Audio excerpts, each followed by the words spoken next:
Batman's butler, Alfred Pennyworth, destroyed Superman in a fistfight. The last son of Krypton is taking on some of the toughest, meanest, and most powerful enemies the DC Universe has to offer, but was beaten by Batman's butler? That's right, Alfred Pennyworth, beloved elderly butler of the Bat family, got into a fight with Clark Kent, the last of a hyper-powerful alien species. On any normal occasion, a physical altercation between these two would be unthinkable, but the world of injustice is anything but normal. In a world as topsy-turvy as that one, sometimes the unthinkable becomes reality. Number 1. Why did Superman and Alfred fight? Injustice takes place in an alternate dimension similar but very different from the prime DC universe. The Joker tricked this world's Superman into killing his wife and unborn child, followed by the detonation of a nuclear bomb in the heart of Metropolis.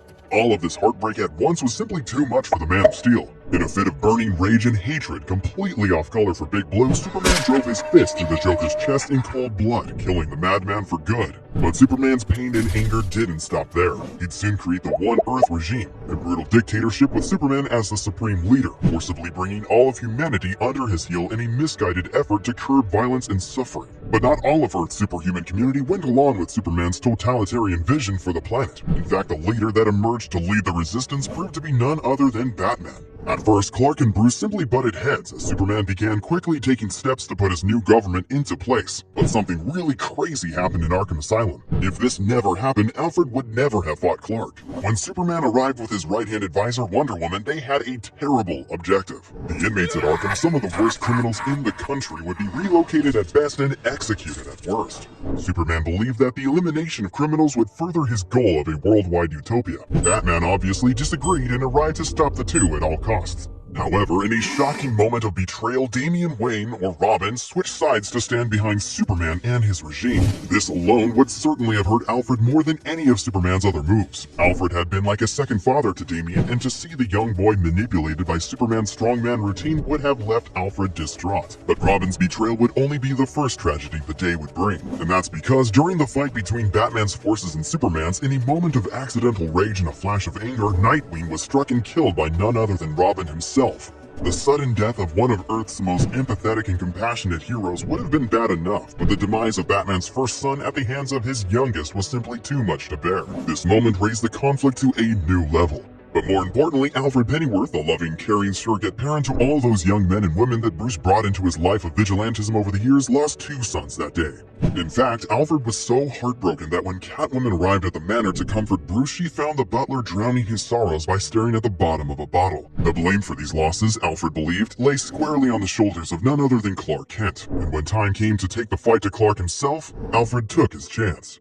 And when the time comes for you to hit something, be sure to hit like and subscribe with notifications on. Number 2. When did Superman and Alfred fight? The conflict between Superman's New World Order and Batman's rebellion reached a fever pitch with the development of a Kryptonian super drug. Synthesized by Lex Luthor, the pill was capable of giving anyone who ingested it increased strength, speed, and durability, such that, conceivably, they would be on an even playing field with the Man of Steel. Knowing that if Superman's forces were able to gain sole access to this technology, the war would be lost, Batman devised a daring plan to infiltrate the Fortress of Solitude and steal a pill. Once it had been deconstructed, Batman hoped his own forces would re-synthesize the ingestible and give themselves a fighting chance in the coming clashes. The team consisted of Captain Atom, Catwoman, Green Arrow, and Black Canary.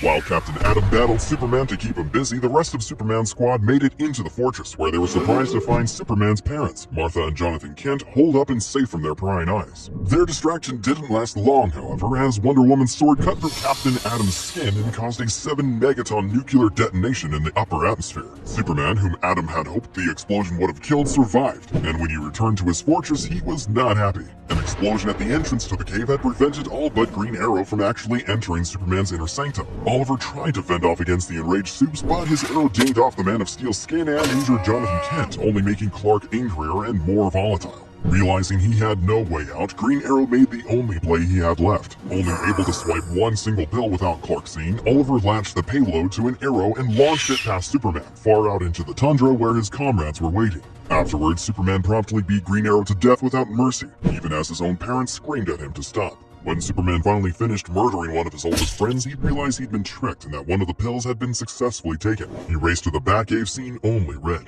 Batman made sure his allies had gone deep underground before Superman arrived, so only Bruce would be in danger should Superman lose control once more. You're delusional, Clark. Batman told the man as he landed with a thud in the Batcave. But Superman, fresh off of murdering Green Arrow, clearly wasn't in the mood for games. He grabbed Bats by the throat and held him aloft. "Be careful how you speak to me," he seethed as his eyes glowed red hot. "I'm here to put an end to this." "No, you're not," Batman retorted without hesitation. "If you wanted to kill me, I'd be dead. You didn't have to face me. You could have used your heat vision to lobotomize me from space." Then a pause before Bruce continued. "Is that all his blood you're covered in?" Clark recoiled at this, saying, But Bruce finished the sentence for him. "Was the most ethical and compassionate friend we had. Go on, justify all his death. I'll call Dinah and you can tell her why he had to die for the greater good." Batman's plan was to keep Superman talking long enough for his computer to analyze the pill. But when Batman told him, "I know why you're here, Clark. I've seen this before. You think I can stop you, and somewhere deep down, you want me to." Superman lost his composure. He tossed Bruce across the cave, bellowing, "Stop talking!" as he lashed out. But even after colliding hard with the cave walls, Bruce stood and continued berating Clark. "That would be easier, wouldn't it?" he continued, "if I stopped talking. I'm sorry to disappoint you with this anticlimax, but I'm not going to do it, Clark. I'm not going to fight you. I don't think I can beat you without killing you, and I'm not like you. I'm not a murderer." With the word murderer, Batman opened a file on the central screen, replaying Clark and Lois's vows to one another from their wedding ceremony. While Batman was able to keep Clark talking for long enough for the Batcomputer to examine and replicate the formula behind the super pill, Superman's patience wore thin quickly when Bruce brought up Lois, an understandably sore spot for Superman. But Bruce's distraction didn't work perfectly. When Batman finally made a mad dash to reach for the pill and teleport away, Superman caught him just in time. Clark lifted Bruce above his head with terrifying ease. "You're right," he said. "I'm not here to kill you, Bruce, but I can't have you in a position where you can hurt me or the world anymore." With that, Clark brought the bat down over his knee, breaking Bruce's spine with a hair-raising crack. Even the initial break was too kind for Superman, who kept pressing even as Batman's spine diffused from his vertebrae. Finishing his ugly work, Clark threw Bruce to the ground with disgust, but even as he walked away, Clark could sense something was amiss.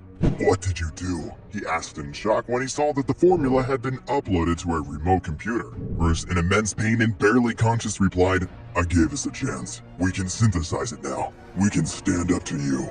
What came next was truly harrowing. Clark pressed down on Batman's broken back, sending spikes of unbearable pain through his friend as he demanded to know. "Where did you upload it to? Who has access to it? Tell me!" But Batman couldn't be coerced into speaking, simply telling his old friend, "No matter what you tell yourself in the future, I want you to remember this moment when you resorted to torture for the greater good." This remark gave Superman some momentary clarity as he stepped away, as if repulsed by his own actions. But as soon as he did, Superman heard a familiar voice behind him, paired with a comforting hand on his shoulder. Number 3. Superman vs. Alfred. Superman turned to see the dark, piercing, let-down face of Alfred Pennyworth looking back at him. "Clark Kent," Alfred spoke in a stoic tone.